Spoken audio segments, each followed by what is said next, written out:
The magic നോവലിലേക്ക് സ്വാഗതം. Mafia part 4. ഒരു കുഴപ്പവും ഉണ്ടാവില്ലെന്ന് ബാബു സാർ ആംഗ്യം കാണിച്ചു. താഴെ ഐസ്ക്രീം പാർലറിന് മുന്നിൽ ഒരു കാർ വന്ന് നിന്നതിൻ്റെ വെളിച്ചം കണ്ടു. അവർ വന്നു. അവർക്ക് എൻജോയ് ചെയ്യാൻ 2 ഐസ്ക്രീമുകളെ കൊണ്ടുവാ. മുറികൾ റെഡിയല്ലേ? മാമച്ചൻ ഗ്രേസിയുടെ അടുത്തേക്ക് വന്നു. ഇവിടെ ആരുമില്ല, എല്ലാവരും വീട്ടിൽ പോയി, ഗ്രേസി പറഞ്ഞു. കാറും എടുത്ത് പോ, വീട്ടിൽ നിന്ന് കൊണ്ടുവാ. അത്യാവശ്യ കാര്യമെന്ന് പറ. ഗൾഫിൽ പോകാനും ജോലി ആവശ്യപ്പെടാനും ധാരാളം പേർ ഗ്രേസിയുടെ കസ്റ്റഡിയിലുണ്ടല്ലോ. ഈ രാത്രിയിൽ അതൊന്നും നടക്കില്ല മാമച്ച. ഇതൊക്കെ നേരത്തെ ആലോചിക്കേണ്ട കാര്യങ്ങളാ. ഇയാൾ വടിവാളും പത്തലുമായി കൊല്ലാനും തിന്നാനും പോകുന്നത് പോലെ അല്ല ഒരു വീട്ടിൽ നിന്ന് രാത്രിക്ക് ഒരു പെൺകുട്ടിയെ വിളിച്ചുകൊണ്ട് പോരുന്നത്. ഗ്രേസി അല്പം ദേഷ്യത്തിലാണ് പറഞ്ഞത്. മാമച്ചനത് ഇഷ്ടപ്പെട്ടില്ലെന്ന് മുഖഭാവത്തിൽ നിന്നും മനസ്സിലായി. സ്റ്റെയർ കേസ് അമരുന്ന ശബ്ദം. ജയലാലും മോങ്കുവും വാതുക്കലെത്തി. ഉത്തരേന്ത്യക്കാരെ പോലെ തോന്നിക്കുന്ന 2 പേർ. ഗ്രേസിക്ക് അവരെ നേരിയ പരിചയമേ ഉണ്ടായിരുന്നുള്ളൂ. തലയും താടി മീശയും ഒരു പൊടി രോമം പോലും ഇല്ലാത്ത വടിച്ച ആളാണ് മോങ്കു.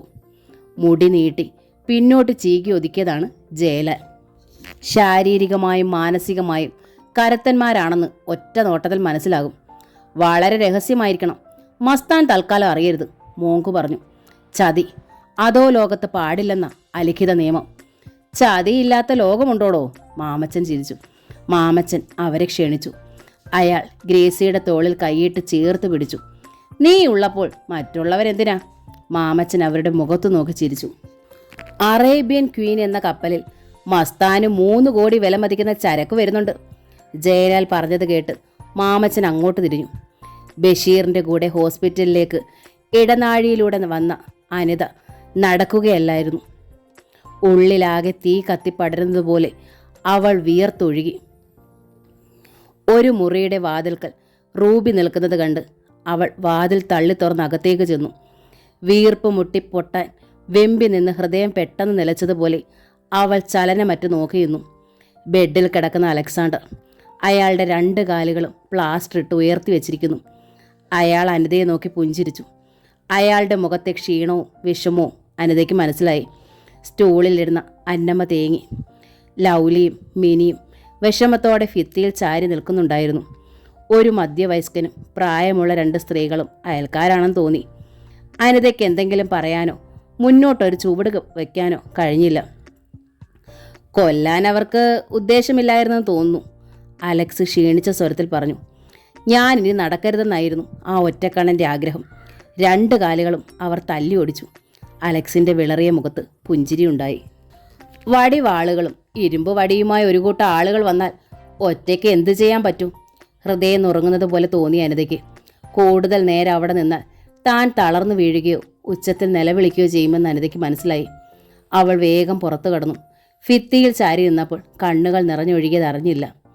അനിതേ, റൂബി അവളുടെ കയ്യിൽ പിടിച്ചു.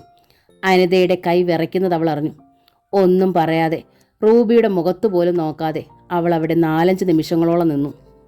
പ്ലാസ്റ്റർ ഇട്ട് ശരിയായില്ലെങ്കിൽ കാല് മുറിച്ച് കളയേണ്ടി വരുമെന്ന് ഡോക്ടർ ബഷീറിനോട് പറഞ്ഞു. ഞങ്ങളോട് പറഞ്ഞില്ല. എല്ല് തല്ലി തകർത്തിരിക്കുകയാണത്രേ ദുഷ്ടന്മാർ. റൂബി തേങ്ങിക്കരഞ്ഞു. ഞങ്ങളുടെ ചേട്ടൻ. അനിതയ്ക്ക് കൂടുതൽ ശബ്ദിക്കാൻ ശക്തി ഉണ്ടായില്ല. അവൾ വേഗം അവിടെ നിന്ന് പോന്നു. റൂബി താമസിച്ചാണ് ഓഫീസിൽ ചെന്നത്. കസേരയിൽ വന്നിരുന്ന് മുഖത്തെ വിയർപ്പ് തുടയ്ക്കുമ്പോൾ ക്ലാർക്ക് രാജമ്മ വന്ന് പറഞ്ഞു, റൂബിയെ MD അന്വേഷിച്ചിരുന്നു. അവൾ സംശയത്തോടെ ഫെർണാണ്ടസിൻ്റെ ക്യാബിന് നേരെ നോക്കി. ശ്വാസിക്കാനാകുമോ? പെട്ടെന്ന് ക്ഷോഭിക്കുന്ന പ്രകൃതക്കാരനാണ് MD. താനിപ്പോൾ സ്ഥിരമായി താമസിച്ചാണ് വരുന്നത്. ചേട്ടനെ അന്ന് മർദ്ദിച്ചത് കണ്ടതു മുതൽ അമ്മയുടെ സമനില തെറ്റിയതുപോലെയാണ്. മിക്കവാറും കിടപ്പ് തന്നെ. ശരീരം ശോഷിച്ചു വരുന്നു. വീട്ടിലെ ജോലികളെല്ലാം ഒതുക്കി ചേട്ടനെ ഹോസ്പിറ്റലിൽ പോയി കണ്ട് ഭക്ഷണം കൊടുത്ത ശേഷമാണ് ഓഫീസിലേക്ക് വരുന്നത്. എത്ര ശ്രമിച്ചാലും നേരം പോകും. ഇൻ്റർകോം ശബ്ദിച്ചു. MD ആണ്. റൂബി അറ്റൻഡ് ചെയ്തു. പ്ലീസ് കം, ഫെറിയുടെ ശബ്ദം. S sir. റൂബി വേഗം റൈറ്റിംഗ് പാഡുമായി എഴുന്നേറ്റു. വാതിൽ കടന്നകത്ത് കടന്നപ്പോൾ AC കുളിർമ. Good morning sir. Good morning. Ferry അവളെ നോക്കി. റൂബി ഇന്നും വളരെ താമസിച്ചാണല്ലോ വന്നത്. ഫെറി അവളെ നോക്കി. പങ്ക്ച്വാലിറ്റിയുടെ കാര്യത്തിൽ ഞാൻ വളരെ സ്ട്രിക്റ്റ് ആണെന്നറിയാലോ. ഓഫീസ് സമയം പാലിക്കാത്തത് ജോലിയിൽ താല്പര്യമില്ലാത്തത് കൊണ്ടാണെന്നാണ് എൻ്റെ പ്രമാണം. റൂബിയുടെ ഉള്ളൊന്ന് കാളി. അവൾക്ക് അയാളെ നോക്കാൻ ധൈര്യമുണ്ടായില്ല. ഈ ജോലി പോയാൽ പിന്നെ ഒരു ജോലി കണ്ടുപിടിക്കുക എളുപ്പമല്ല. തൻ്റെ വരുമാനം കൂടി നിലച്ചാൽ വീട്ടിലെ സ്ഥിതി പരിതാപകരമാകും. ഇപ്പോൾ തന്നെ നടുക്കടലിൽ കിടക്കുന്ന മുങ്ങുന്ന കപ്പലാണ് തൻ്റെ വീട്. ഇപ്പോൾ കുടുംബഭാരം മുഴുവൻ റൂബിയുടെ ചുമലിലാണല്ലേ? അയാൾ ചോദിച്ചു.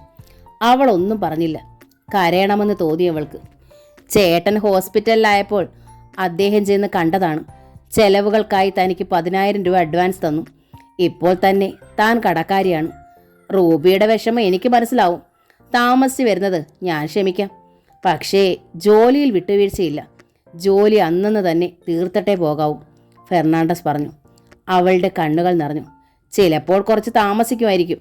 എന്താ, വിഷമമുണ്ടോ? ഇല്ലെന്നവൾ ശിരസിളക്കി. കവിൾത്തടങ്ങളിലൂടെ കണ്ണുനീർ ഉരുണ്ടു വീണു. കരയുന്നോ? അതിന് ഞാൻ ശാസിച്ചതൊന്നുമില്ലല്ലോ. അയാൾ മേശപ്പുറത്തിരുന്ന അവളുടെ കയ്യിൽ സ്പർശിച്ചു. പിന്നെ കൈത്തലം, വളയിട്ട കൈത്തണ്ടയിൽ തലോടി അമർന്നു. കൈ വലിക്കാൻ അവൾ വെമ്പിയെങ്കിലും വല്ലാത്തൊരു മരവിപ്പ് ബാധിച്ചു. കണ്ണു തുടക്കേ. റൂബിയെ പോലൊരു കുട്ടി വിഷമിക്കുന്നത് എൻ്റെയും വിഷമമാണ്. ഫെർണാണ്ടസ് കൈ പിൻവലിച്ച് കസേരയിൽ ചാരിക്കിടന്നു. റൂബിക്ക് സാമ്പത്തികമായി വിഷമമുണ്ടെന്ന് എനിക്കറിയാം. പണത്തെക്കുറിച്ച് ഓർത്ത് വിഷമിക്കേണ്ട, ഞാൻ സഹായിക്കാം. റൂബിയുടെ ശമ്പളം ഞാൻ കൂട്ടിത്തരാം. അയാൾ ഒരു സിഗരറ്റ് എടുത്ത് കടിച്ചു പിടിച്ചു. പോക്കറ്റിലും മേശപ്പുറത്തും ലൈറ്റർ ഇല്ലെന്ന് കണ്ടപ്പോൾ അയാൾ പറഞ്ഞു, ആ കബോർഡിൽ ലൈറ്റർ ഉണ്ടോയെന്ന് നോക്കിക്കേ. റൂബി കണ്ണും മുഖവും തുടച്ച് കബോർഡിൽ പരിശോധിച്ചു. അപ്പോഴവളുടെ അംഗവടിവുകൾ ശ്രദ്ധിക്കുകയായിരുന്നു അയാൾ. അവൾ ഒരു റൂബി തന്നെയാണെന്ന് മനസ്സ് മന്ത്രിച്ചു. അവൾ ലൈറ്റർ കണ്ടെടുത്ത് നീട്ടി. ഇത് കത്തിക്കാൻ അറിയാവുമോ റൂബിക്ക്?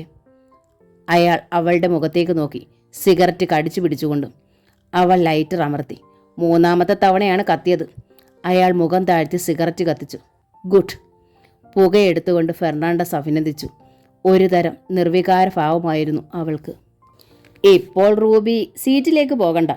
കരഞ്ഞു കലങ്ങിയ കണ്ണുകൾ കണ്ടാൽ സ്റ്റാഫ് സംശയിക്കും. നല്ലവരായ പെൺകുട്ടികളെ പറ്റി അപവാദം പറയാൻ പലർക്കും ഉത്സാഹമാവും. അവിടെ ഇരുന്ന് അല്പം റിലാക്സ് ചെയ്തോളൂ. അവളിരുന്നു. ബൈ ദ ബൈ, ഞാനൊരു കാര്യം പറയാൻ വിട്ടുപോയി. അവൾ മുഖമുയർത്തി അയാളെ നോക്കി. നമ്മുടെ 2 കൊറിയൻ കസ്റ്റമേഴ്സ് ഈവനിങ് ഫ്ലൈറ്റിലെത്തും. വൈകിട്ടാണ് അവരുമായി സംസാരിക്കേണ്ടത്. അപ്പോൾ റൂബിയും കൂടെ ഉണ്ടാവണം. ഹോട്ടൽ ഓഷ്യാനിക്കിൽ. റൂബിക്ക് അല്പം താമസിച്ചു പോയാലും മതിയല്ലോ. ഒരു 8 മണി. അയാൾ അവളുടെ കണ്ണുകളിലേക്ക് നോക്കി. അയാളെ തന്നെ നോക്കിയിരിക്കുകയായിരുന്ന റൂബി സാവധാനം ശിരസിളക്കി. മടിച്ച് ഫെർണാണ്ടസിൻ്റെ ചുണ്ടിൽ സിഗരറ്റ് എരിഞ്ഞു. വൈകിട്ട് ഓഫീസിൽ നിന്ന് അവസാനം ഇറങ്ങിയത് രാജമ്മയാണ്. റൂബി അപ്പോഴും ജോലി ചെയ്തുകൊണ്ടിരിക്കുന്നത് കണ്ട് രാജമ്മ അടുത്തു വന്നു. എല്ലാവരും പോയി റൂബി, ഇനി താനും ഞാനുമേ ഉള്ളൂ. രാജമ്മ പൊയ്ക്കോളൂ, എനിക്ക് കുറച്ച് ജോലി കൂടി ബാക്കിയുണ്ട്. ഞാൻ രാവിലെ താമസിച്ചല്ലേ വന്നത്. ഇരുട്ടിയാൽ റൂബി തനിച്ചെങ്ങനെ പോകും? ഈ പരിസരവും റോഡും അത്ര സേഫ് അല്ല. ഇരുട്ടുന്നതിന് മുമ്പ് ഞാൻ പോകും. രാജമ്മ MDയുടെ ക്യാബിനിലേക്ക് നോക്കി. MD ഉച്ച കഴിഞ്ഞ് വന്നിട്ടില്ല.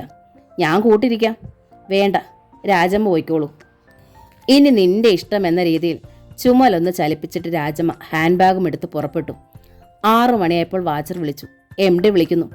അവൾ കമ്പ്യൂട്ടർ ഓഫ് ചെയ്ത് താഴേക്ക് ചെന്നു. ഫെറി പുതിയ ഹ്യൂണ്ടേ കാറിൽ ഇരിക്കുകയായിരുന്നു. അയാൾ വാതിൽ തുറന്നു. റൂബി ഒന്ന് അറച്ചു. പിന്നെ അകത്തേക്ക് കാൽ വെച്ചു. MDയോടൊപ്പം പിൻസീറ്റിൽ. കാർ ഒഴുകിപ്പോയി. പകൽ എരിഞ്ഞടങ്ങുകയായിരുന്നു.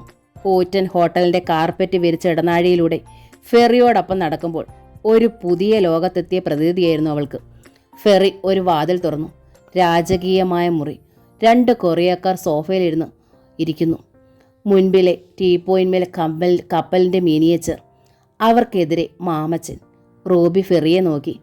മാമച്ചൻ നമ്മുടെ കമ്പനിയുടെ സൈലന്റ് പാർട്ട്ണറാണ്, ഫെറി മന്ത്രിച്ചു. റൂബി തിരിഞ്ഞു നോക്കി. വാതിൽ ചേർന്നടയുന്നത് അവൾ കണ്ടു.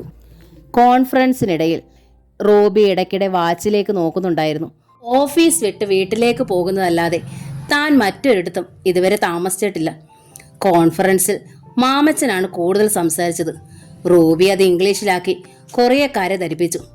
ഇടയ്ക്ക് ഏറ്റവും വില കൂടിയ ഗോഡിവ ചോക്ലേറ്റും കാഷ്യൂനട്ടും ചായയും വിളമ്പി. അപൂർവമായ അറബിക്കടലിൽ കേരള തീരത്ത് ചാകരയിൽ കിട്ടുന്ന ചില ചെമ്മീനുകളെ പറ്റിയും ശുദ്ധജല കൊഞ്ചുകളെ പറ്റിയും കൊറിയക്കാർ ചോദിച്ചപ്പോൾ റൂബി വളരെ വിശദമായി അവരെ പറഞ്ഞ് മനസ്സിലാക്കി. റൂബിയുടെ വാക്കുകൾക്ക് അവർ വളരെയേറെ ശ്രദ്ധയും താല്പര്യവും കൊടുത്തു. അത്തരം ചെമ്മീനുകളുടെ ഫ്രീസിങ്ങിനെ പറ്റിയും തങ്ങളുടെ കമ്പനിക്ക് അത് പ്രിസർവ് ചെയ്ത് അയക്കാനുള്ള കണ്ടെയ്നർ സൗകര്യങ്ങളെ പറ്റിയും അവൾ അവരെ പറഞ്ഞു ബോധ്യപ്പെടുത്തി. 10 ടണ്ണിൻ്റെ ഓർഡർ അവർ അപ്പോൾ തന്നെ നൽകി. അത് വിജയിച്ചാൽ മാസം തോറും അത്രയും തന്നെ അവർ ഇമ്പോർട്ട് ചെയ്തോളാമെന്ന് ഉറപ്പ് കൊടുക്കുകയും ചെയ്തു. കോൺഫറൻസ് കഴിഞ്ഞപ്പോൾ 9 മണിയായി. ആ മുറിയിലിരുന്നാൽ ഇരുളുന്നതും വെളുക്കുന്നതും അറിയില്ല. എപ്പോഴും പകൽ തന്നെ. എഗ്രിമെൻ്റ് പേപ്പറുകൾ മാമച്ചൻ കൊടുത്തത് റൂബി ഫയൽ ചെയ്തു.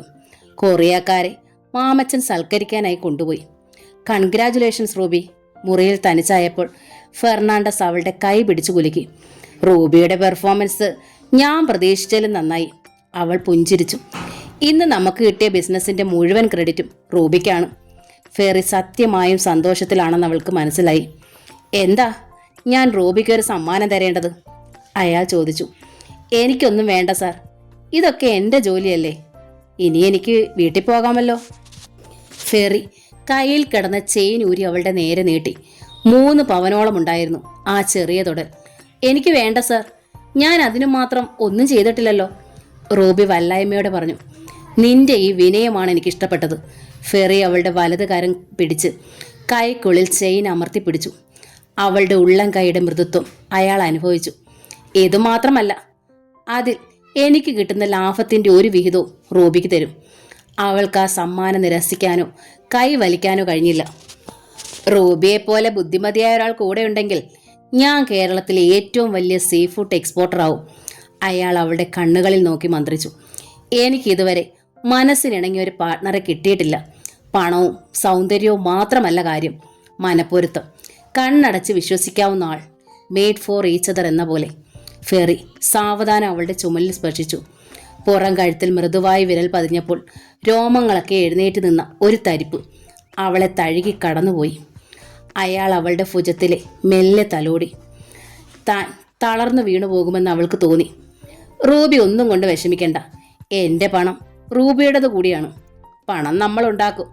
റൂബി എൻ്റെ കൂടെ ഉണ്ടായാൽ മതി, അയാൾ മധുരമായി പറഞ്ഞു. ആ കണ്ണുകളിലെ പ്രേമഭാവം അവൾ കണ്ടു.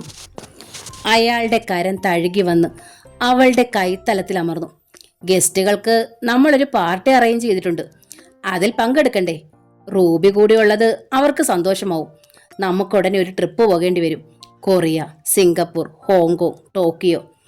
അവൾക്ക് ചിന്തിക്കാനാവുന്നതിലപ്പുറത്ത് സൗഭാഗ്യങ്ങളായിരുന്നു അതൊക്കെ. ഇടയ്ക്ക് വീടിനെ പറ്റി ഓർമ്മ വന്നെങ്കിലും ഈ സൗഭാഗ്യങ്ങളൊക്കെ നിഷേധിക്കാൻ അവൾക്ക് തോന്നിയില്ല. അയാൾ അവളുടെ കൈത്തലം മുഖത്തിന് നേരെ ഉയർത്തി. അവൾ കൈ വലിക്കണമെന്ന് ഉത്കടമായി ആഗ്രഹിച്ചെങ്കിലും ശക്തി കിട്ടിയില്ല. ഡോർ ബെൽ ശബ്ദിച്ചപ്പോൾ അയാൾ പിടിയയച്ചു. യെസ്. വാതിൽ തുറന്ന് പ്രൗഢയായ ഒരു സ്ത്രീ തങ്ങളെ നോക്കി പുഞ്ചിരിച്ചുകൊണ്ട് വരുന്നത് റൂബി കണ്ടു. റൂബി, ഇതാണ് ഗ്രേസി ആൻറ്റി, നമ്മുടെ സുഹൃത്താണ്. ഗ്രേസി അടുത്ത് വന്ന് ചിരിച്ചു. ഫെറി ഗ്രേസിയെ റൂബിക്ക് പരിചയപ്പെടുത്തി. എനിക്ക് പോകണം, സമയം ഒത്തിരിയായി. വീട്ടിലെല്ലാവരും ഭയന്നിരിക്കുകയായിരിക്കും, റൂബി പറഞ്ഞു. ഓ, ഞാനത് മറന്നു, നമുക്ക് പുറപ്പെടാം. ഫെറി ഗ്രേസിയോടെന്തോ പറഞ്ഞിട്ട് റൂബിയോടൊപ്പം വന്നു. യാത്രക്കിടയിൽ ഫെറി പറഞ്ഞു, റൂബി ഗ്രേസിയെ പരിചയപ്പെടുന്നത് നല്ലതാണ്. വളരെ ബിസിനസ് ബന്ധങ്ങളും ഇൻഫ്ലുവൻസും ഉണ്ട് ഗ്രേസി ആൻറ്റിക്ക്. റൂബി ഒന്നും പറഞ്ഞില്ല. പലരും പറഞ്ഞതുപോലെ ഒരു വിടനല്ല ഫെറിയെന്ന് അവൾക്ക് തോന്നി. ഇപ്പോൾ ഞാൻ വീട്ടിൽ കൊണ്ടുവന്നാക്കുമ്പോൾ എന്താ ഇത്ര താമസിച്ചെന്ന് അമ്മ ചോദിച്ചാൽ റൂബി എന്ത് പറയും? ഫെർണാണ്ടസ് ചോദിച്ചു. എന്നെ ഹോസ്പിറ്റലിൽ വിട്ടാൽ മതി, ചേട്ടനെ കണ്ടിട്ട് ഞാൻ പൊയ്ക്കോളാം. അപ്പോൾ വേണ്ടാത്ത ചോദ്യങ്ങളും സംശയങ്ങളും ഒക്കെ ഒഴിവാക്കാം അല്ലേ? അയാൾ പുഞ്ചിരിച്ചു. ഗുഡ്. അവളും പുഞ്ചിരിക്കാൻ ശ്രമിച്ചു. കാർ ഹോസ്പിറ്റലിന് മുന്നിൽ നിന്നു. ഉറക്കത്തിൽ റൂബി ഒരു സ്വപ്നം കണ്ടു. അവൾ ഒരു വ്യവസായ സാമ്രാജ്യത്തിൻ്റെ ഉടമയാണ്. ധാരാളം ജോലിക്കാരും പരിചാരകരുമെല്ലാം. ഒരു ഉല്ലാസ നൗകയിൽ മനോഹരമായൊരു ദ്വീപിലേക്ക് യാത്ര ചെയ്യുന്നു. ധാരാളം ഭക്ഷിക്കുകയും പാനം ചെയ്യുകയും നൃത്തം ചെയ്യുകയും ചെയ്യുന്ന സ്ത്രീ പുരുഷന്മാർ. ഒരാൾ അവളെ കൈ പിടിച്ചു. റൂബി ആ മുഖം കണ്ടു. ഫെറി. രാവിലെ അലക്സിന് കഞ്ഞിയും കൊണ്ട് വന്നത് മിനിയാണ്. കൂടെ അനിതയും ഉണ്ടായിരുന്നു. അയാൾ കട്ടിലിൽ സാവധാനം എഴുന്നേറ്റിരിക്കാൻ ശ്രമിച്ചു. അനിത അയാളെ സഹായിച്ചു. പിന്നിൽ തലയണ വെച്ച് അലക്സിനെ ചാരി കിടത്തി. അമ്മ എന്തേ മിനി, നിനക്ക് സ്കൂളിൽ പോകണ്ടേ? അയാൾ ചോദിച്ചു. അമ്മയ്ക്ക് തീരെ സുഖമില്ല. ദേഹമെല്ലാം തളരുവാന്നാ പറയുന്നേ. കിടപ്പ് തന്നെ. ഏതെങ്കിലും ഡോക്ടറെ കാണിക്കാൻ പാടില്ലായിരുന്നോ? ഞായറാഴ്ച ആകട്ടെ എന്ന് റൂബി ചേച്ചി പറഞ്ഞു. ചേച്ചിക്ക് ഒഴിവ് കിട്ടണ്ടേ? അമ്മയ്ക്ക് എന്ത് രോഗമാ ചേട്ടാ? അലക്സ് ആലോചിച്ചു. വിശദമായ ചെക്കപ്പ് കഴിഞ്ഞിട്ടേ പറയാൻ പറ്റൂ. ഞാൻ കണ്ടില്ലല്ലോ അമ്മേ. ആ ബ്ലേഡുകാരൻ മേനോൻ വീട്ടിൽ വന്നു. ദേഷ്യപ്പെട്ടു. ചേച്ചിയോട് സംസാരിച്ചിട്ട് പോയി. ഇവിടെ വന്നോ? അയാൾ മൂളി. അലക്സ് തൻ്റെ അവസ്ഥ ഓർത്തു. അവിടെ നിന്ന് എഴുന്നേൽക്കണമെങ്കിൽ തന്നെ 2-3 മാസം എടുക്കും. നടക്കണമെങ്കിലോ ജോലി ചെയ്യണമെങ്കിലോ വീട് സംരക്ഷിക്കേണ്ടവനാണ് താൻ. ഇപ്പോൾ തന്നെ സംരക്ഷിക്കേണ്ടി വന്നിരിക്കുന്നു. അയാൾക്ക് ആത്മനിന്ദ തോന്നി. അലക്സിൻ്റെ വിഷമം അനിതയ്ക്ക് മനസ്സിലായി. അവൾ സമാധാനിപ്പിച്ചു. എല്ലാ വിഷമങ്ങളും മാറും അലക്സേ. ഇത്രേ സംഭവിച്ചുള്ളല്ലോ നോർത്ത് സമാധാനിക്ക്. അലക്സ് അവളെ നോക്കി ഒന്ന് ചിരിക്കാൻ ശ്രമിച്ചു. വാതിൽ തുറന്ന് അകത്തേക്ക് വന്ന ആളെ കണ്ടപ്പോൾ അനിത പെട്ടെന്ന് എഴുന്നേറ്റു. മാമച്ചൻ. അലക്സിൻ്റെയും മിനിയുടെയും മുഖത്തൊരു ഭാവമാറ്റം ഉണ്ടായി. മാമച്ചൻ പുഞ്ചിരിച്ചു. ഞാൻ ഡോക്ടറെ കാണാൻ വന്നതാ. എൻ്റെ ഒരു സുഹൃത്താ. എൻ്റെ കഴുത്തിന് പിടിച്ച് ഞെക്കിക്കൊല്ലാൻ ശ്രമിച്ച നിനക്കിത് വന്നല്ലോ അലക്സേ. വിധി അല്ലാതെന്താ അല്ലേ? അയാൾ അനിതയെ നോക്കി തറപ്പിച്ചൊന്ന് മൂളിയിട്ട് പുറത്തേക്കിറങ്ങി. അനിത ചേച്ചിയുടെ ചേട്ടൻ തന്നെയാണോ ഇത്? മിനി ചോദിച്ചു. അനിത ഒന്നും പറയാതെ അലക്സിനെ നോക്കി. പേടിയാകുന്നോ? അലക്സ് ചോദിച്ചു. അവൾ മിണ്ടിയില്ല. നിലാവുള്ള രാത്രി. ബോട്ട് ജെട്ടിയിൽ തിരകളിൽ ഇളകുന്ന ഒരു ബോട്ട്. കായൽ പക്ഷികൾ കരഞ്ഞുകൊണ്ട് പറന്നുപോയി. മുക്കുവരുടെ വേഷം ധരിച്ച 4-5 പേർ ബോട്ടിലിരിക്കുന്നു.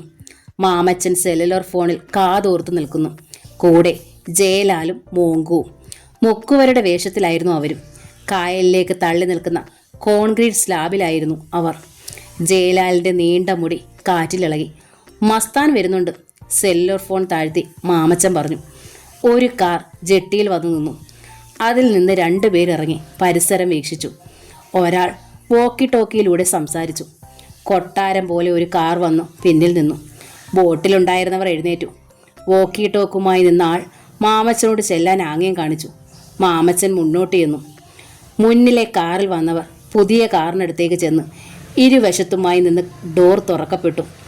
ഹാഫ് ഷൂ ധരിച്ച ഒരു കാൽ വെളിയിലേക്ക് വന്നു. മസ്താൻ ഇറങ്ങിയപ്പോൾ അകലെ നിന്ന ജയലാലിൻ്റെയും മോങ്കുവിൻ്റെയും മുഖങ്ങളിൽ ബഹുമാനവും നടുക്കവും മിന്നിമറിഞ്ഞു. ആജാനുബാഹുവായ മസ്താൻ്റെ അടുത്ത് ചെന്നപ്പോൾ മാമച്ചൻ്റെ കാലൊന്നും ഇടറാതിരുന്നില്ല. തലമുടി പിന്നോട്ട് ചീകി വെച്ചിരിക്കുകയാണ് മസ്താൻ. മീശയും താടിയും ഒന്നുമില്ലാത്ത മുഖം. അയാൾ ധരിച്ചിരിക്കുന്ന ഗ്ലാസ്സിൽ തൻ്റെ പ്രതിരൂപങ്ങൾ മാമച്ചൻ കണ്ടു. കാറിലെ നേർത്ത വെളിച്ചം തൻ്റെ മുഖത്തുണ്ട്. ഒരധോലോക സാമ്രാജ്യത്തിൻ്റെ തലവനാണ് തൻ്റെ മുന്നിൽ. കാറിൻ്റെ പിൻസീറ്റിലിരുന്ന് അതിമനോഹരമായ ഒരു യുവതി തന്നെ നോക്കുന്നത് മാമച്ചൻ ഒരു നിമിഷം കണ്ടു. ഒരു സൗരഭ്യം അവിടെ പരക്കുന്നു. അവളുടെ കഴുത്തിലെ സ്വർണ്ണ നൂലിൽ ഒരു വജ്രം നക്ഷത്രം പോലെ ജ്വലിക്കുന്നു. അതുപോലെ ആ കണ്ണുകളും. ഹൃദയം നിലച്ചു പോകുന്നത് പോലെ തോന്നി മാമച്ചന്. കാവൽക്കാർ ജാഗ്രതയോടെ നിൽക്കുകയാണ്. പോക്കറ്റിൽ കിടക്കുന്ന അവരുടെ കൈകൾ തോക്കിലാണ് സ്പർശിച്ചിരിക്കുന്നതെന്ന് അയാൾക്ക് ഉറപ്പായിരുന്നു. മാമച്ചൻ മസ്താനെ നോക്കി. മസ്താൻ ഒരു കീറിയ ഡോളർ നോട്ട് മാമച്ചൻ്റെ നേരെ നീട്ടി. അത് വാങ്ങിയപ്പോൾ മാമച്ചൻ്റെ കൈ വിറച്ചു. നിലാവെളിച്ചത്തിൽ അയാൾ അതിലേക്ക് നോക്കി. വാഷിംഗ്ടണിൻ്റെ ചിത്രത്തിൻ്റെ പകുതിയില്ല. കപ്പലിൽ നിന്ന് ഇതിൻ്റെ പകുതി മറ്റൊരാൾ തരും. ഒത്തുനോക്കി കൃത്യമാണെങ്കിൽ മാത്രം നമ്മുടെ പക്കലുള്ള പെട്ടി കൊടുക്കുക. അവർ ലോഡ് ഇറക്കി തരും. വളരെ ശ്രദ്ധയോടെ ഇരിക്കണം. ചരക്ക് ഗോഡൌണിൽ എത്തിയിട്ടേ വിശ്രമമുള്ളൂ. You must be very careful in every. Mastan മാമച്ചൻ്റെ ചുമലിൽ പിടിച്ചു. ഈ ഓപ്പറേഷൻ ഞാൻ നിന്നെ ഏൽപ്പിച്ചത് നിന്റെ കഴിവിൽ വിശ്വാസമുള്ളത് കൊണ്ടാണ്. നിന്റെ അസാധാരണ ധൈര്യം എനിക്കിഷ്ടപ്പെട്ടു. എൻ്റെ കൂടെ നിന്ന് നിനക്ക് വളരാം. I will do anything for my friends. അറിയാമല്ലോ? എനിക്കറിയാം സാർ. ഐസക്കും ബാബു സാറുമൊക്കെ വളർന്നത് സാറ് പിന്നിലുള്ളത് കൊണ്ടാണല്ലോ, മാമച്ചൻ പറഞ്ഞു. മസ്താൻ ശബ്ദമില്ലാതെ ചിരിച്ചു. കടലിൽ പട്രോൾ ഉണ്ടാവും. പിടി കൊടുക്കരുത്. എത്ര കോടിയുടെ സാധനമാണെന്നറിയാലോ. എന്ത് ചെയ്യണമെന്ന് എനിക്കറിയാം സാർ, കണ്ണു മിഴിച്ചുകൊണ്ട് മാമച്ചൻ പറഞ്ഞു. Good luck. മസ്താൻ കൈ പിടിച്ചു കുലുക്കി. ജയലാലിൻ്റെയും മോങ്കുവിൻ്റെയും നേരെ കൈ ഉയർത്തി. അവർ ബോട്ടിൻ്റെ ഡെക്കിലേക്ക് ചാടി. അശോക് മസ്താൻ കയറിയ കാർ പാഞ്ഞുപോയി. പിന്നാലെ മറ്റേ കാറും. ഡെക്കിൽ വന്ന് മാമച്ചൻ സിഗരറ്റ് കടിച്ചു പിടിച്ച് ലൈറ്റർ തെളിച്ചു. കൂടെ നിന്നവർ ഒരേ സമയം മുഖം അടുപ്പിച്ച് സിഗരറ്റുകൾ കത്തിച്ചു. ചിരിച്ചുകൊണ്ട് പുകയെടുത്തു. ബോട്ട് അലകളെ മുറിച്ചു പോയി. മത്സ്യബന്ധന ബോട്ടുകളെ പിന്നിലാക്കി അവർ പോയി. ഇടയ്ക്ക് 1-2 തവണ വലയിറക്കി. മത്സ്യങ്ങൾ ബോട്ടിൽ കിടന്നു പിടഞ്ഞു. ഞണ്ടുകളും നീരാളി കുഞ്ഞുങ്ങളും ഓടുന്നത് നോക്കി മാമച്ചനിരുന്നു. ബോട്ട് ഇളകുന്നതനുസരിച്ച് അയാൾ ആടിക്കൊണ്ടിരുന്നു. മോങ്കു ലോഹക്കപ്പിൽ മദ്യം പകർന്ന് മാമച്ചന് കൊടുത്തു. ചുറ്റും ഇരുണ്ട കടൽ. Arabian Queen. ജയലാലിന്റെ ശബ്ദം കേട്ട് മാമച്ചൻ എഴുന്നേറ്റു. കടലിൽ ഇരുട്ട് കട്ട പിടിച്ചതുപോലെ, മുകളിൽ നക്ഷത്രങ്ങൾ പോലെ വിളക്കിന്റെ പ്രകാശം. ബോട്ട് അടുത്ത് ചെന്നു. ഇരുണ്ട മല പോലെ ഒരു കൂറ്റൻ കപ്പൽ അടുത്തേക്ക് വന്നു. മാമച്ചൻ തിരിഞ്ഞു നോക്കി. കര കാണാനില്ല. മാനത്ത് മിന്നുന്ന നക്ഷത്രങ്ങൾ മാത്രം. ബോട്ട് നിന്നു. മുകളിൽ നിന്നൊരു കയറേണി താഴേക്ക് വീണാടി. മാമച്ചൻ അതിൽ പിടിച്ച് ഡെക്കിൽ കയറി. അവിടെ നിന്ന സായിപ്പ് കീറിയ $1 അയാളുടെ കയ്യിൽ കൊടുത്തു. 1 മണിക്കൂർ കഴിഞ്ഞപ്പോൾ 6 പെട്ടികൾ ബോട്ടിലായി കഴിഞ്ഞു. മാമച്ചൻ അതിലൊന്ന് ലിവർ ഉപയോഗിച്ച് തുറന്നു. സ്വർണ്ണ കട്ടികൾ തിളങ്ങി.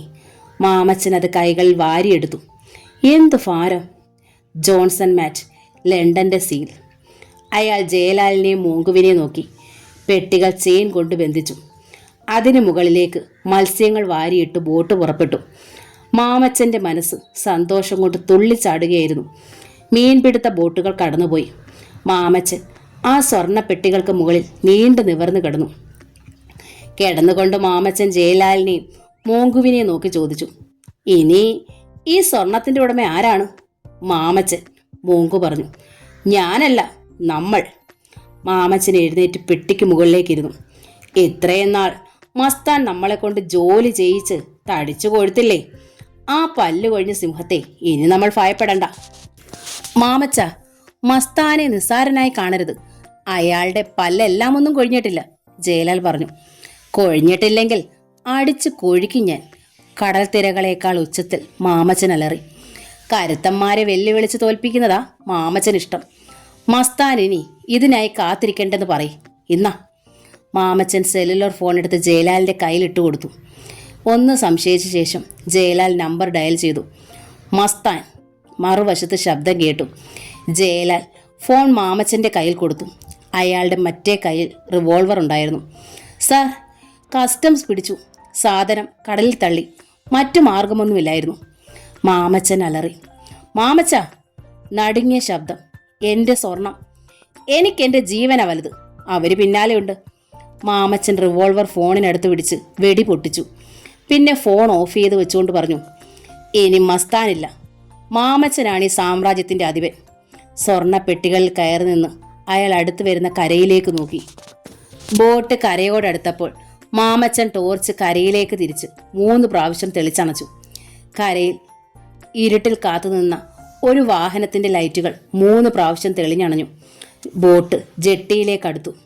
കരയിൽ കാത്തുനിന്ന വാൻ റിവേഴ്സിൽ ജെട്ടിയിലെ കോൺക്രീറ്റ് സ്ലാബിലേക്ക് വന്നു. വേഗം വേണം. നമ്മൾ അവിടെ നിർത്താതിരുന്നത് കൊണ്ട് ചിലപ്പോൾ മസ്താൻ ഇങ്ങോട്ട് വരാൻ സാധ്യതയുണ്ട്. മാമച്ചൻ കൂടെയുള്ളവരോട് നിർദ്ദേശിച്ചു. ഒരേറ്റുമുട്ടലുണ്ടായാൽ ഏത് നിമിഷവും നേരിടാൻ തയ്യാറായിക്കോണം. അയാൾ മോങ്കുവിനോടും ജയലാലിനെയും പിന്നെ മറ്റുള്ളവരെ നോക്കി. ബോട്ടിൽ കത്തിനിന്ന ചെറിയ ബൾബിന്റെ വെളിച്ചത്തിൽ അവരുടെ വിയർത്തൊഴുകുന്ന എണ്ണമയമുള്ള മുഖങ്ങളും ഉത്കണ്ഠ മൂലം ജ്വലിക്കുന്ന കണ്ണുകളും കാണാമായിരുന്നു. ഇനി ഇങ്ങനൊരവസരം കിട്ടില്ലെന്ന് ഓർത്തോണം. ഈ നിധി കൈവിട്ടാൽ പിന്നെ കിട്ടുകയില്ല. മസ്താന്റെ കയ്യിൽ കിട്ടിയാൽ എന്താണ് സംഭവിക്കുന്ന അറിയാമല്ലോ. ജയലാലും മോങ്കുവും ശിരസിളക്കി. എല്ലാവരും ചേർന്ന് പെട്ടികൾ ബോട്ടിൽ നിന്നിറക്കി. വാനിന്റെ പിന്നിലെ ഡോർ തുറന്നു പിടിച്ച് എസ്തപ്പാൻ നിൽക്കുന്നുണ്ടായിരുന്നു. പെട്ടികളെല്ലാം അതിൽ കയറ്റപ്പെട്ടു. എസ്തപ്പാൻ ഒരു ബ്രീഫ് കേസ് എടുത്തുകൊണ്ട് വന്നു. മാമച്ചൻ അത് തുറന്നു. അടുക്കിയിരുന്ന നോട്ടുകെട്ടുകൾ നിലാവെളിച്ചത്തിൽ തിളങ്ങി. ബോട്ട് ഡ്രൈവറും മറ്റ് ജോലിക്കാരും അതിലേക്ക് ആർത്തിയോടെ നോക്കി. മാമച്ചൻ 4-5 കെട്ടുകൾ വീതം ഓരോരുത്തർക്കും നൽകി. അത് വാങ്ങിയപ്പോൾ അവരുടെ കൈകൾ വിറച്ചു. തങ്ങൾക്കിത് സ്വന്തമോ എന്ന അമ്പരപ്പോടെ പണത്തിലേക്ക് മിഴിച്ചു നോക്കി. നമ്മൾ ആ പെട്ടികൾ കടലിൽ തള്ളി, മനസ്സിലായോ? മാമച്ചൻ ചോദിച്ചു. അവർ താനല്ല, ആര് ചോദിച്ചാലും നിങ്ങളുടെ നാവിൽ നിന്നൊരിക്കലും സത്യം പുറത്തു വരരുത്. എൻ്റെ കൂടെ നിന്നാൽ നിങ്ങളെ ഞാൻ നോക്കിക്കോളാം. ഒറ്റ കൊടുത്തിട്ട് ജീവിക്കാമെന്ന് ആരെങ്കിലും കരുതിയാൽ അയാൾ ജീവിച്ചിരിക്കുന്നതിനേക്കാൾ നല്ലത് ആത്മഹത്യ ചെയ്യുന്നതായിരിക്കും, മനസ്സിലായോ? ഉവ്വെന്നവർ ശിരസിളക്കി. എന്നാൽ പൊയ്ക്കോ, മാമച്ചൻ നിർദ്ദേശിച്ചു. അവർ ബോട്ടിൽ കയറി. ബോട്ട് പോയപ്പോൾ അയാൾ വാനിനടുത്തേക്ക് വന്നു. വേഗം സ്ഥലം വിടണം. തീരത്ത് ബോട്ടെടുക്കുന്ന എല്ലാ സ്ഥലങ്ങളും മസ്താന് കൈവെള്ളയിലെ രേഖ പോലെ നിശ്ചയമാണ്. ജയലാൽ ധൃതി വെച്ചു. അവർ വാനിൽ കയറി. അത് ഇരുട്ടിലൂടെ പാഞ്ഞുപോയി. മാമച്ചൻ്റെ ഗോഡൌണിന് മുന്നിലാണ് വാൻ നിന്നത്. അവിടെ കാവൽ നിന്നവർ വാനിനടുത്തേക്ക് വന്നു. മാമച്ചൻ ഇറങ്ങിച്ചെന്നു. ഷട്ടർ പൊക്ക്, അയാൾ നിർദ്ദേശിച്ചു. കാവൽക്കാരൻ വേഗം ചെന്ന് ഷട്ടർ ഉയർത്തി. മാമച്ചൻ കൈ കാണിച്ചു. വാൻ ഷട്ടറിനകത്തൂടെ അകത്തെ ഇരുട്ടിലേക്ക് കയറി. ഈ പരിസരങ്ങളിൽ ആരെ അടുപ്പിക്കരുത്, മാമച്ചൻ കാവൽക്കാരന് നിർദ്ദേശം നൽകി. ആരെങ്കിലും ബലപ്രയോഗത്തിന് ശ്രമിച്ചാൽ എനിക്കുടനെ വിവരം തരണം. കാവൽക്കാരൻ തലകുലുക്കി. കൊമ്പൻ മീശ കൃതാവുമായി ചേർന്ന് കാടുപോലെ വളർന്ന മുഖമുള്ളവനായിരുന്നു വാച്ചർ. അയാളുടെ കൂട്ടുപിരികങ്ങൾക്ക് താഴെ തിളങ്ങുന്ന കണ്ണുകൾ. മാമച്ചൻ അകത്ത് കടന്നപ്പോൾ അയാൾ ഷട്ടർ താഴ്ത്തി ലോക്ക് ചെയ്തു. ഗോഡൌണിൽ ലൈറ്റ് തെളിഞ്ഞു. പെട്ടികൾ ഒരു മുറിയിൽ ഭദ്രമായി അടക്കി വെച്ചു. മാമച്ചൻ രഹസ്യ അറയിലേക്ക് കടന്ന് വാതിലടച്ചു. സ്വർണ്ണ പെട്ടികളിലേക്ക് നോക്കി. താൻ അതിൻ്റെ ഉടമയാണെന്നുള്ള വിശ്വാസം വരാതെ പെട്ടി തുറന്നു. സ്വർണ്ണ ബിസ്ക്കറ്റുകൾ വാരി കണ്ണ് നിറയെ കണ്ടു. പിന്നെ മുഖത്തോട് ചേർത്ത് ഉമ്മ വെച്ചു. താൻ ഇപ്പോൾ കോടീശ്വരനായി. ഈശ്വരൻ. അയാളുടെ ഹൃദയം ആഹ്ലാദം കൊണ്ട് ത്രസിച്ചു. സെല്ലുലോർ ഫോൺ ശബ്ദിച്ചപ്പോൾ അയാൾ അറ്റൻഡ് ചെയ്തു. ഐസക്കായിരുന്നു. എടാ, മസ്താന് ഭ്രാന്ത് പിടിച്ചിരിക്കുകയാണ്. നീ ഏത് സത്യമായും കടലിൽ തള്ളിയോ? ഐസക്ക് ചോദിച്ചു. കടലിൽ കെട്ടിത്താഴ്ത്താനായിരുന്നെങ്കിൽ മാമച്ചൻ അത്രയും കഷ്ടപ്പെടണമായിരുന്നോ? മാമച്ച, താൻ ഇങ്ങോട്ട് വാ. ഇലയ്ക്കും മുള്ളിനും കേടില്ലാത്തതുപോലെ ഇത് അവസാനിപ്പിക്കണം. മസ്താനെ പെട്ടെന്നൊന്നും തോൽപ്പിക്കാൻ കഴിയില്ല, അറിയാമോ തനിക്ക്? താൻ മാത്രമല്ല, തൻ്റെ കുടുംബത്തിൽ ആരും ബാക്കിയുണ്ടാവില്ല. മസ്താനൊന്ന് കൈ ഞൊടിച്ചാൽ മതി. മാമച്ചൻ അത് കേട്ട് ഒന്ന് പതറി. അയാളുടെ ഉള്ളിലും തെല്ല് പേടിയുണ്ടായിരുന്നു. ഇത് അധോലോകമാണ്. തോക്കുകൾ മറുപടി പറയാൻ തുടങ്ങിയാൽ മസ്താന്റെ വലക്കണ്ണികളെപ്പറ്റി തനിക്ക് പൂർണ്ണമായ അറിവില്ല. അയാൾക്ക് വേണ്ടി മരിക്കാനും തയ്യാറുള്ളവരുണ്ട്. ഞാൻ അങ്ങോട്ട് വരാം സാറേ, മാമച്ചൻ പറഞ്ഞു. അരമണിക്കൂറിനുള്ളിൽ അയാളുടെ കാർ ഐസ്ക്രീം പാർലറിന് മുന്നിൽ നിന്നു. ലോദറിനെ പോലെയുള്ള വാച്ചർ സംശയത്തോടെ അടുത്തു വന്നു. മാമച്ചനെ കണ്ട് അയാൾ തിരിച്ചുപോയി. മുകളിലത്തെ മുറിയിൽ ഐസക്കിനോടൊപ്പം ബാബു സാറും ഉണ്ടായിരുന്നു. നീ ചതിച്ചതാണെന്ന് മസ്താന് മനസ്സിലായി. മാമച്ചനെ കണ്ടതേ ഐസക് പറഞ്ഞു. എങ്ങനെ? മാമച്ചൻ ചോദിച്ചു.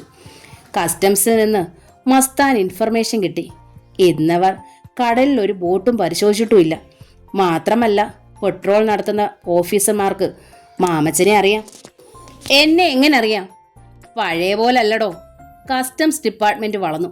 ആരൊക്കെ സ്മഗ്ലിങ്ങും ഇല്ലീഗൽ ആക്ടിവിറ്റീസ് നടത്താൻ സാധ്യതയുണ്ടെന്ന് മുൻകൂട്ടി നിഗമനം നടത്തി കരുതലോടെ ഇരിക്കുകയാണവർ, ബാബു സാർ പറഞ്ഞു. മാമച്ചൻ മൊഴി മുട്ടിയതുപോലെ 4-5 നിമിഷം നിന്നു. മസ്താൻ ഇനി തല പൊക്കരുത്, മാമച്ചൻ പറഞ്ഞു. യുദ്ധത്തിൽ ശത്രുവിനെ തോൽപ്പിക്കാൻ എന്ത് തന്ത്രവും പ്രയോഗിക്കാമെന്നല്ലേ? നാളെ നേരം വെളുക്കുമ്പോൾ മസ്താന്റെ എല്ലാ ഗോഡൌണുകളും വീടും റെയ്ഡ് ചെയ്യണം. അയാളുടെ വീട്ടിലെങ്ങും ഒന്നും കാണില്ല, ഐസക് പറഞ്ഞു. മസ്താൻ എന്താ പമ്പര വിഡ്ഢിയെന്നാണോ കരുതിയത്? എന്നാൽ അയാളുടെ കള്ളവാറ്റ് കേന്ദ്രങ്ങൾ എക്സൈസും ഇന്റലിജൻസും ചേർന്ന് സംയുക്തമായൊരു റെയ്ഡ്. അയാളുടെ ഗോഡൌണുകളൊക്കെ തന്നെ ഏതൊക്കെയാണെന്ന് ഞാൻ പറഞ്ഞു കൊടുക്കാം. അത് നശിച്ചാൽ നട്ടല്ലൊടിഞ്ഞതുപോലെയാകും മസ്താൻ. പിന്നെ അയാൾക്ക് നമ്മളെ എതിർക്കാനാവില്ല. ഇതാ. മാമച്ചൻ സെല്ലുലോർ ഫോൺ എടുത്ത് ഡയൽ ചെയ്ത് ഐസക്കിന്റെ കയ്യിൽ കൊടുത്തു. എക്സൈസ് കമ്മീഷണറുടെ നമ്പരാ. എക്സൈസ് മന്ത്രി വിളിക്കുന്നെന്ന് പറ. നാളെ എല്ലാം കഴിഞ്ഞിരിക്കും. ഇല്ലെങ്കിൽ അയാളുടെ പണി തെറിക്കുമെന്ന് പറയും. ഈ നിർദ്ദേശം കിട്ടിയാൽ മതി. ഇവിടുത്തെ അസിസ്റ്റന്റ് കമ്മീഷണർ ഉണ്ടല്ലോ, ആ സ്ത്രീ, അവരെല്ലാം നശിപ്പിച്ചോളും. ജോണിനെ കൊന്നതിന് പ്രതികാരമുണ്ടവർക്ക്. കൽപ്പന കൊടുക്ക്. മാമച്ച, ഇത് ചതിയാ. മസ്താൻ എന്നെ വളരെയധികം സഹായിച്ചിട്ടുള്ളതാ, ഐസക് പരുങ്ങി. ഈ മന്ത്രിസഭയും നിങ്ങളുടെ മന്ത്രി കസേരയും എത്ര ദിവസത്തേക്കുണ്ടാകുമെന്നറിയാമോ? നാളെ ചിലപ്പോ വിളിച്ചാൽ ഇവൻ അനുസരിച്ചില്ലെന്ന് വരും, മാമച്ചൻ ശോഭിച്ചു. മസ്താന്റെ സൂര്യൻ അസ്തമിക്കുകയാണെന്ന് കരുതിക്കോളൂ. പിന്നെ ഐസക്കിന് തർക്കിക്കാനായില്ല. മാമച്ചൻ പറഞ്ഞു കൊടുത്ത കേന്ദ്രങ്ങളെല്ലാം റെയ്ഡ് ചെയ്യാൻ നിർദ്ദേശം കൊടുത്തു. യാതൊരു ദാക്ഷിണ്യവും വിചാരിക്കരുതെന്നും. മതി മതി മതി, ധാരാളമായി, മാമച്ചൻ പറഞ്ഞു. ഇനി ഞാൻ എൻ്റെ ജോലികൾ ചെയ്യാം.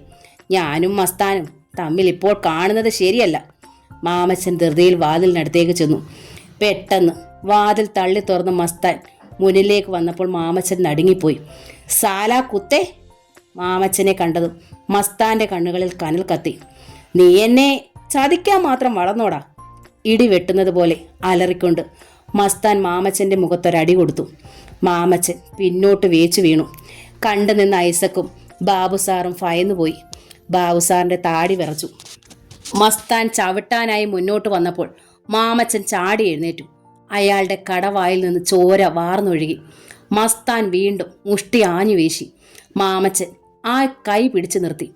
തൊടരുതെന്നെ, തൊട്ടാ നിന്നെ ഞാൻ കാച്ചിക്കളയും, മാമച്ചൻ അലറി. മസ്താൻ അയാളുടെ കണ്ണുകളിലേക്ക് നോക്കി. മാമച്ചൻ പതറിയില്ല. ഷൂട്ട് ദിസ് ബെഗർ, മസ്താൻ ഐസക്കിനോട് നിർദ്ദേശിച്ചു. ഐസക്ക് അനങ്ങിയില്ല. പെട്ടെന്ന് മസ്താന്റെ കൈ കോട്ടിന്റെ പോക്കറ്റിലേക്ക് നീണ്ടു. റിവോൾവർ പുറത്തെടുക്കുന്നതിന് മുൻപ് തന്നെ മാമച്ചൻ തൻ്റെ തോക്കെടുത്ത് അയാളുടെ നെഞ്ചിൽ കുത്തി. അനങ്ങരുത്, അനങ്ങിയ നിന്നെ ഞാൻ കാച്ചു, മാമച്ചൻ മുരണ്ടു. നിനക്ക് വേണ്ടി കൂലിക്ക് ചരയ്ക്കാൻ ഇനി ഞങ്ങളെ കിട്ടൂല. നീ ആരാടാ പുല്ലേ? മാമച്ചന്റെ ശബ്ദം പേടിപ്പെടുത്തും വിധം ഉയർന്നു. മസ്താന്റെ കണ്ണുകൾ മാമച്ചനിൽ തന്നെ തറഞ്ഞിരിക്കുകയായിരുന്നു. മുഖത്തെ മാംസപേശികൾ വലിഞ്ഞു മുറുകി. അശോക് മസ്താന്റെ നേരെ ആരും ഒരു ചെറു വിരൽ പോലും ഉയർത്തിയിട്ടില്ല. അറിയാമോ നിനക്ക്? കരളിൽ കൊത്തി വലിക്കുന്ന ശബ്ദം. അത് പണ്ട്. മാമച്ചനോട് കളിച്ചാൽ നീ എങ്ങനെ മരിക്കണമെന്ന് ഞാൻ തീരുമാനിക്കും. മനസ്സിലായോടാ കേഴവാ? മാമച്ചൻ പല്ല് ഞെരിച്ചുകൊണ്ട് തോക്കിൻ കുഴൽ കുറെ കൂടി അമർത്തി. മസ്താന്റെ മുഖത്തെ മാംസപേശികൾ ഒന്നിളകി. പോക്കറ്റിൽ കിടന്ന കൈ ഒന്നനങ്ങി. കോട്ടിനുള്ളിൽ നിന്ന് ഒരു വെടി പൊട്ടി. പക്ഷേ അതിനു മുൻപ് തന്നെ മാമച്ചൻ അപകടമറിഞ്ഞ് ഒഴിഞ്ഞു മാറിയിരുന്നു. തറയിൽ വീണ അയാൾ മസ്താനെ കാലുകൊണ്ട് ചവിട്ടി തെറിപ്പിച്ചു. ഐസക് നോക്കിയപ്പോൾ അയാളുടെ അടുത്തിരുന്ന ഫ്രിഡ്ജിൽ വെടിയുണ്ട കയറിയ ദ്വാരത്തിലൂടെ നീരാവി പുറത്തേക്ക് വരുന്നു. മാമച്ചൻ പുറത്തേക്ക് ഓടിക്കഴിഞ്ഞിരുന്നു. അയാൾ ഗോവണിയിലേക്ക് ഇറങ്ങുമ്പോൾ വെടിയൊച്ച കേട്ടു. മസ്താന്റെ അംഗരക്ഷകരിൽ ഒരാൾ മുകളിലേക്ക് പാഞ്ഞു വരികയായിരുന്നു. ഒറ്റ ചവിട്ടിന് മാമച്ചൻ അവനെ ഗോവണിപ്പടിയിലൂടെ ഉരുട്ടിവിട്ടു. പുറത്തെത്തിയപ്പോൾ മസ്താന്റെ കാറിനടുത്ത് ഒരാൾ തയ്യാറായി നിൽക്കുന്നു. അവന്റെ തോക്ക് ഗർജിക്കുന്നതിന് മുമ്പ് മാമച്ചൻ ആക്രമിച്ചു കഴിഞ്ഞു. അവന്റെ തുടയിൽ നിന്ന് ഒരു മാംസ കഷ്ണം തെറിച്ചുപോയി. അവൻ അലർച്ചയോടെ മുന്നോട്ട് കുനിഞ്ഞു വീണപ്പോൾ കാറിൽ നിന്ന് ഒഴുകുന്ന ചോര കണ്ടു. മാമച്ചൻ വേഗം തൻ്റെ കാറിൽ കയറി പാഞ്ഞുപോയി. അയാൾ വായിൽ നിന്നൊഴുകിയ ചോര തുടച്ചു. ചോര നിറഞ്ഞ കൈ കൊണ്ടയാൾ സ്റ്റിയറിംഗ് വീൽ തിരിച്ചുകൊണ്ടിരുന്നു. ഹോസ്പിറ്റൽ. സ്റ്റൂളിൽ കാല് വെച്ച് കട്ടിലിൽ ഇരിക്കുകയായിരുന്നു അലക്സ്. ബഷീർ ആ കാൽ കുഴമ്പ് തേച്ച് തിരുമ്മിക്കൊടുത്തു. ആ കാലിലെ പാസ്റ്റർ വെട്ടിയിരുന്നുള്ളൂ. നാടികൾക്ക് ബലം കിട്ടുന്നതിന് ബഷീറിൻ്റെ ഉമ്മയാണ് കുഴമ്പ് കൊടുത്തയച്ചത്. നേഴ്സ് കടന്നു വന്നു. ബഷീറിൻ്റെ ജോലി നോക്കി നിന്നു. ബഷീർ അലക്സിൻ്റെ കാൽ വിരലുകൾ വലിച്ചു ഞൊട്ടയിട്ടു. ഇപ്പോൾ ശരിയായി, ഇനി വിശ്രമിച്ചോ. ബഷീർ കാലെടുത്ത് സാവധാനം ബെഡിൽ വെച്ചു. അയാളുടെ പ്രവൃത്തികൾ ഒരു കുസൃതി ചിരിയോടെ നോക്കി നിൽക്കുകയായിരുന്നു സിസ്റ്റർ. ബഷീർ നല്ല തിരുമുകാരനാണെന്ന് തോന്നുന്നല്ലോ, അവൾ പറഞ്ഞു. അതെ, എന്താ ഒന്ന് നോക്കുന്നോ? ബഷീർ ചോദിച്ചു. ബഷീറിന്റെ ആംഗ്യം കണ്ട് നേഴ്സ് ചിരിച്ചു. അലക്സിനെ നോക്കി പറഞ്ഞു, കൂട്ടുകാർ മോശമല്ല കേട്ടോ. അലക്സ് അയാളെ ശ്രദ്ധിച്ചു. നിറഞ്ഞു തുളുമ്പുന്ന മാറിടങ്ങളും വിടർന്ന മുഖവുമുള്ള സുന്ദരി. നനുത്ത രോമങ്ങളുള്ള കൈകൾക്കുമുണ്ട് ചന്തം. ധൃതി വെക്കണ്ട, സൗകര്യം പോലെ പറഞ്ഞാൽ മതി, ബഷീർ പറഞ്ഞപ്പോൾ അവളുടെ കണ്ണുകളിൽ താക്കീത് അവൾ അലക്സിനോട് പറഞ്ഞു.